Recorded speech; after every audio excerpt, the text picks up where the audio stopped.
한국기독교교회협의회가 장애인의 날을 맞아 장애인주일 연합예배를 드렸습니다.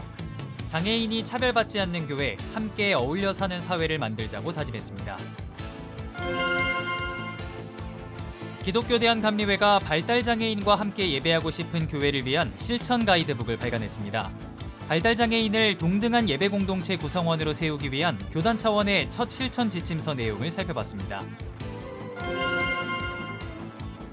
부모가 자녀에게 신앙을 전수하는 방법을 소개하는 책, 신앙을 심는 부모 코칭 30일을 비롯해 새로 나온 책들을 소개합니다. 시청자 여러분 안녕하십니까? CBS 뉴스입니다. 오늘은 장애인의 날인데요. 한국기독교교회협의회는 어제 서울 중구 경동교회에서 장애인주일 연합예배를 드렸습니다. 예배 참석자들은 장애인이 차별받지 않는 교회, 함께 어울려 사는 사회를 만들자고 다짐했습니다. 최창민 기자가 보도합니다. 장애인주일 연합예배를 앞두고 예배에 참석한 성도들이 장애인의 일상생활을 간접적으로 느껴봅니다. 저시력 안경을 쓰고 부채에 그림을 그려본 성도는 손에 든 펜의 색깔을 알아보기도 어려웠다고 말합니다.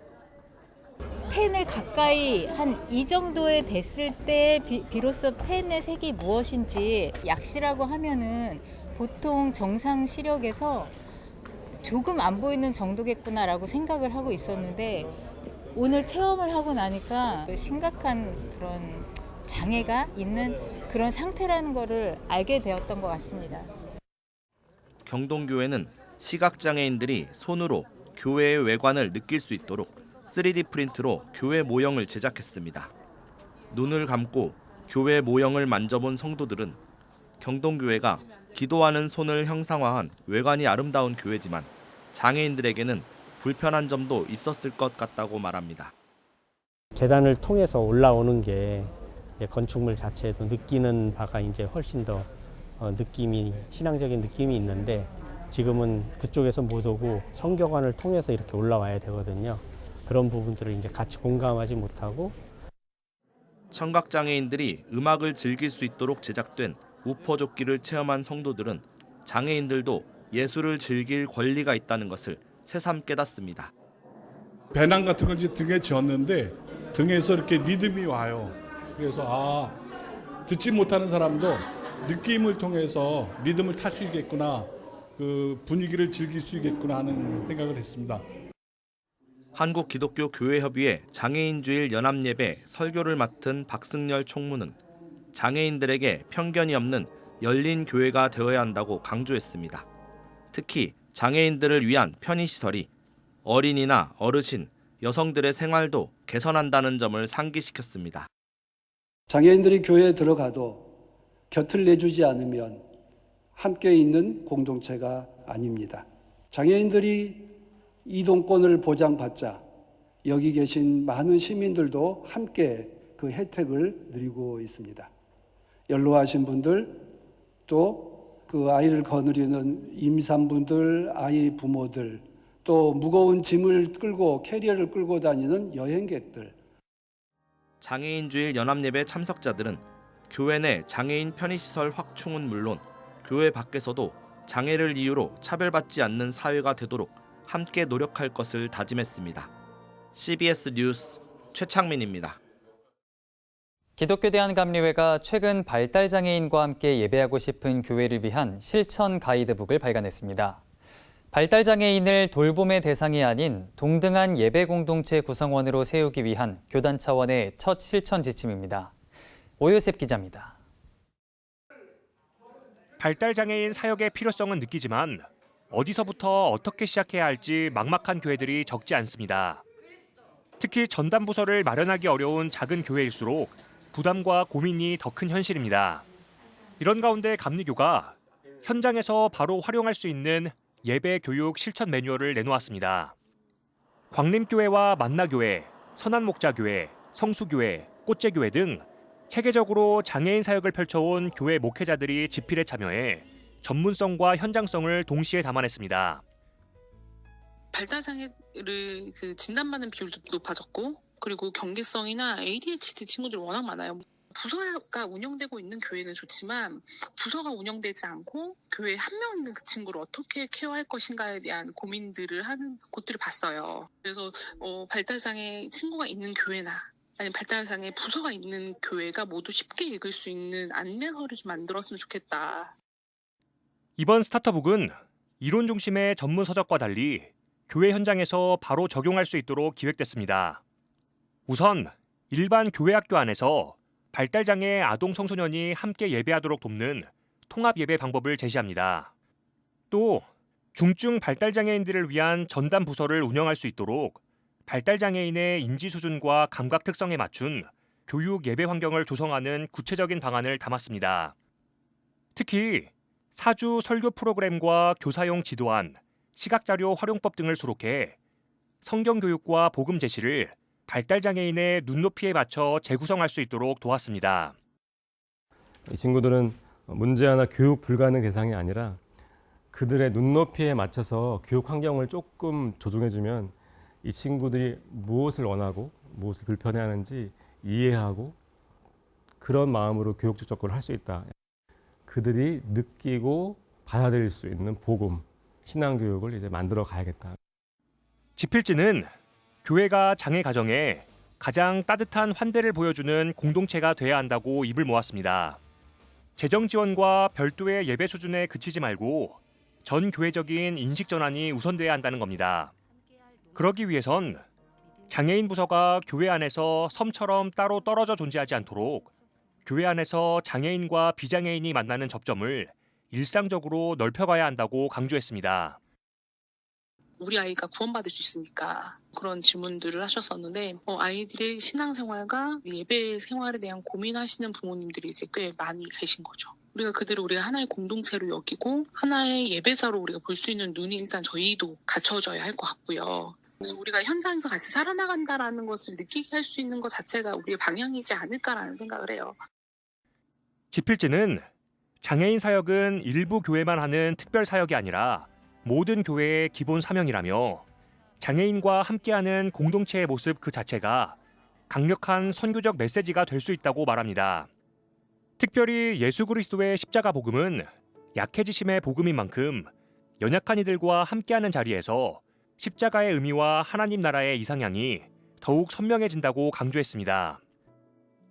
약한 이들과 함께하는 삶 자체가 강력한 복음을 전할 수 있는 메시지가 될 수 있고 교회가 복지기관을 잘 설립하겠다는 정도만 해도 감사하지만 더 나아가서 이들과 함께하는 삶이 얼마나 하나님께 예배가 되고 세상을 깨울릴 수 있는 선교가 되고 그리고 교회가 교회될 수 있는 본질적인 사역일 수 있다는 도전을 좀 줬으면. 감리교는 지필 모임을 이어가며 현장 수기 모음집과 장애 부모 안내서 등 후속 자료를 계속해서 발간해 나갈 계획입니다. CBS 뉴스 오요셉입니다. 한국기독교장로회 총회 교단 신학교인 한신대학교가 2026년 올해를 한신교육혁신 원년으로 선포했습니다. 한신대는 지난 17일 경기 캠퍼스 샬롬 채플에서 개교 86주년 기념 예식을 개최하고 2026 한신교육혁신 원년 선포식을 진행했습니다. 강성영 총장은 선포식에서 AI 대전환 시대와 학령 인구 감소, 새로운 노동시장 등장으로 대학이 위기에 직면해 있다고 진단했습니다. 강 총장은 이어 한신대는 민주, 평화, 정의를 바탕으로 한 한신성의 정체성을 토대로 AI 융합교육 혁신에 나서야 한다며 2026년을 교육혁신 원년, 새로운 100년을 향한 도약을 이뤄야 한다고 강조했습니다. 대한예수교장로회 통합총회가 최근 2026 선교형 교회 네트워크 포럼에서 성도 개인의 은사와 다양성을 존중하는 선교적 교회 확산 방안을 논의했습니다. 예장통합 국내 선교부가 주최한 포럼은 마을과 교회를 잇는 새로운 상상력을 주제로 진행됐습니다. 장신대 성석환 교수는 포럼에서 각자 다른 상황에서 다른 방식으로 하나님의 나라를 증언하는 것이 선교적 교회의 선교적 삶이라며 하나님의 뜻에 따라 한국적인 실천 방안을 찾아야 한다고 말했습니다. 성석환 교수는 또 총회가 선교적 교회의 비전을 담은 목회가 필요하다는 것에 동의한다면 자비량 목회 등을 목회자의 생존 문제로만 인식하지 말고 새로운 선교를 준비한다는 인식이 필요하다고 당부했습니다. 서울 소망교회가 작은 교회를 섬기다를 주제로 국내 선교의 날 행사를 개최했습니다.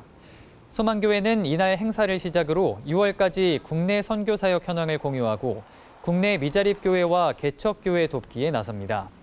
소망교회는 또 오는 26일부터 경기도 용인 평화나무교회와 서울 두루 선교교회 등 전국 9개 교회를 순차적으로 방문해 노방전도와 의료선교, 어린이 사역 등을 진행할 계획입니다. 소망교회 이성민 국내 선교부 목사는 국내 선교란 작은 교회를 섬기는 일이라며 지역 예배가 살아나도록 마음을 모아 섬기겠다고 말했습니다. 의정부시 기독교연합회가 주최하는 2026 의정부 빌리그레암 전도대회가 다음 달 17일 오후 3시 의정부시 종합운동장에서 열립니다.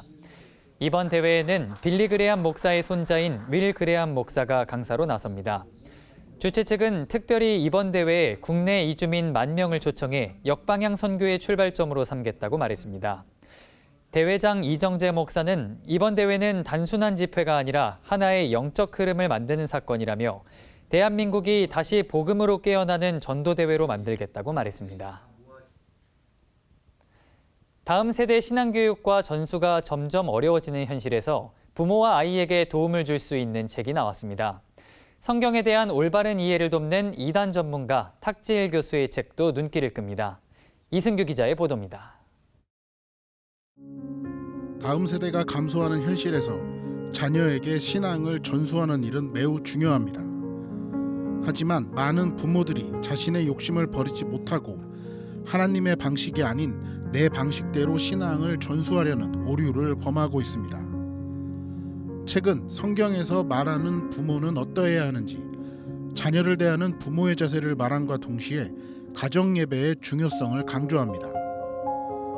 저자는 내 자녀이기 전에 하나님의 자녀임을 기억하라며 교회만 보내는 부모인지 신앙을 심는 부모인지 냉철하게 점검하라고 조언합니다. 자녀의 신앙도 중요하지만 세상을 살아가는 그리스도인으로서 학업 성취도 놓쳐서는 안 됩니다. 책의 가장 큰 장점은 한 가지 질문에 대해 교사와 목회자가 각각 답변을 주는 겁니다. 스마트폰 사용 시간이 많은 아이에 대한 고민, 자존감이 낮은 아이의 회복 돕기, 친구 관계나 언어 사용 등 구체적 고민들을 나열하고 목회자와 교육 전문가가 각각 자신의 생각을 말해줍니다. 각 장 마지막에 있는 하루 10분 활동은 부모와 아이의 관계를 더 돈독하게 만들어주는 역할을 하고 아이가 균형 잡힌 사고력을 키울 수 있게 도와줍니다. 예수님의 산상수훈은 오늘을 살아가는 우리에게 때로는 위로를, 때로는 힘을 줍니다. 팔복에서 시작해 소금과 빛, 율법과 진실, 좁은 문과 지혜의 비유까지 이어지는 여정은 우리에게 통찰력을 던져줍니다. 책은 행복과 목적, 생명, 결혼, 진실 등 13가지 키워드를 통해 하나님 나라의 가치가 우리 삶에서 어떻게 구현될 수 있는지 보여줍니다. 저자는 책을 통해 산상수훈의 가르침을 따라 한국교회가 다시 일어나길 간절히 부르짖고 있습니다. 평생 이단을 연구해온 탁지일 교수가 이단 전문가를 뒤로하고 복음 전도자로 살겠다고 선언한 책입니다. 탁 교수는 성경을 아는 것이 이단을 비판하는 것보다 훨씬 중요하다고 말합니다. 그래서 이단들이 표절하고 자의적으로 해석하는 성경의 핵심어들, 구원과 기쁜 소식, 복음, 은혜, 할렐루야 등이 오용되지 않도록 우리가 더 적극적으로 사용하자고 조언합니다. 무엇이 복음이 아닌지 연구하고 분석해서 알리는 것보다 무엇이 복음인지를 담대하고 거침없이 드러내고 전하기 위해 쓴 첫 번째 책입니다. CBS 뉴스 이승규입니다.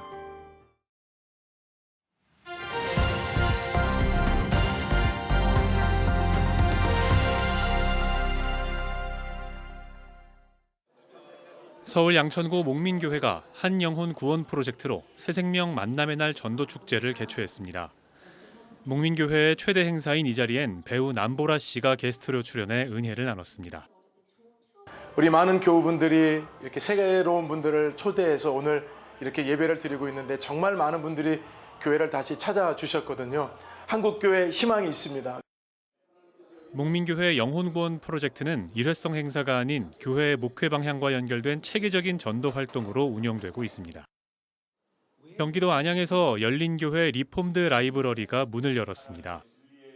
2005년부터 20년 정도 열린 교회가 이 신학 전문 도서관을 마음에 품고 우리 성도님들이 기도하고 헌신했습니다. 오늘 하나님께서 은혜를 주셔서 우리가 한국교회와 또 한국교회 목회자들에게 이 신학 전문 도서관을 이렇게 열게 되어서 하나님께 감사드립니다. 리폼드 라이브러리는 목회자와 신학생들에게 설교 자료와 희귀 도서를 제공하고 신학 연구에 실질적인 도움을 주기 위해 마련됐습니다.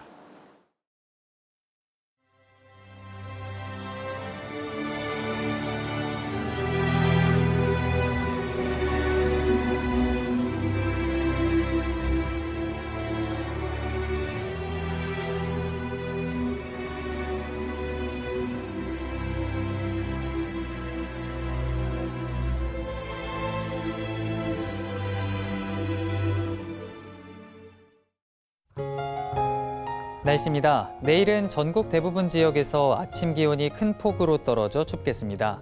한편 미세먼지 농도는 매우 나쁨 수준으로 보이겠습니다. 내일 아침 최저 기온은 2도에서 11도, 낮 최고 기온은 17도에서 23도로 일교차가 매우 크겠습니다. 이상으로 뉴스를 마칩니다. 시청해주신 여러분 고맙습니다.